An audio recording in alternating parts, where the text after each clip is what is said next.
السلام علیکم ناظرین، 3 جون 1947 کو تقسیم ہندوستان کا منصوبہ کہا جاتا ہے اور تاریخ پاکستان میں اس کی بڑی اہمیت ہے۔ یعنی اصل میں پنجاب اور بنگال کی جو تقسیم ہے اس کا یہ طریقہ کار ہے، اور یہ بتایا گیا ہے اس میں کہ اب باقاعدہ باؤنڈری کمیشن بنے گا، جس کے حوالے سے ہم نے دیکھا پھر بعد میں ریڈ کلف ایوارڈ وہ جا کے ہمیں 17 اگست کو ملتا ہے۔ اور باؤنڈری کمیشن کے لیے بھی ہمارے ساتھ جو پاکستان کے ساتھ زیادتی ہوئی وہ یہ تھی کہ ایک عام وہ درجہ دوم کا جج ہندوستان کی تقسیم کرنے کے لیے انگلستان سے آیا، جس کو یہاں کی معروضی حقائق کا ہی علم نہیں تھا، اور اس نے دریاؤں کی بانٹ کے حوالے سے اور اس طرح سے وہ معاملات کیے جو آج تک یہ دونوں قومیں بھگت رہی ہیں۔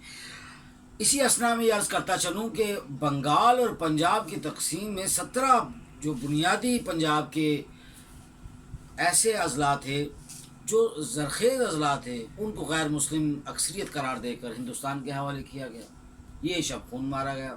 پھر آپ دیکھیں کہ جو 10 لاکھ جانوں کی جو نذرانہ پیش کیا گیا ہے مسلمانوں کی طرف سے خاص طور پر،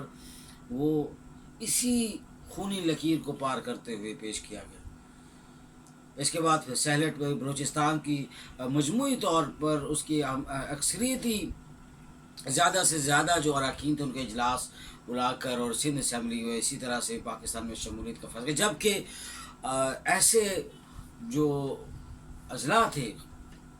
پنجاب میں مسلمان اور غیر مسلم اکثریت کو الگ الگ، یعنی ہندو اور مسلمانوں کی جو اراکین تھے مجلس قانون ساز کے، ان کے الگ الگ اجلاس بلا کر اور اس کا فیصلہ کیا گیا کہ کیا وہ پاکستان کا حصہ بننا چاہتے ہیں یا ہندوستان کا حصہ بننا چاہتے ہیں۔ تو آج ہمارے لیے پھر سے غور طلب بات یہ ہے کہ جب بھی مصالحتی یا ہمارا انصاف کا، ہمارے لیے فائدے کا اور ہمارے لیے حقوق کا جب ہم دروازہ عالمی سامراجی بڑے بڑے دھڑوں اور بڑے بڑے ان درباروں کا کھٹکھٹاتے ہیں تو ہمیں وہاں سے کبھی انصاف نہیں ملے۔ شکریہ۔